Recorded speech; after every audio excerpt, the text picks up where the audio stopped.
AP జడ్జిగా తెలంగాణ అమ్మాయి. పెద్దపల్లి జిల్లా జూపల్లి మండలం వట్కాపూర్ గ్రామానికి చెందిన ముగురం గాయత్రి ఆంధ్రప్రదేశ్లో సివిల్ జడ్జిగా ఎంపికయ్యారు. అక్కడి హైకోర్టు నిర్వహించిన పరీక్షల్లో రెండోసారి పరీక్ష రాసిన గాయత్రి ఈ నెల 27న వెలువడిన ఫలితాల్లో సివిల్ జడ్జిగా ఎంపికయ్యారు.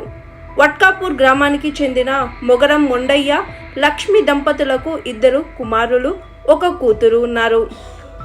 తండ్రి వ్యవసాయ కూలీగా గ్రామంలోనే పనిచేస్తారు. కూతుర్ని కాకతీయ యూనివర్సిటీలో ఎల్ఎల్బి, ఉస్మానియాలో ఎల్ఎంఎం చదివించారు.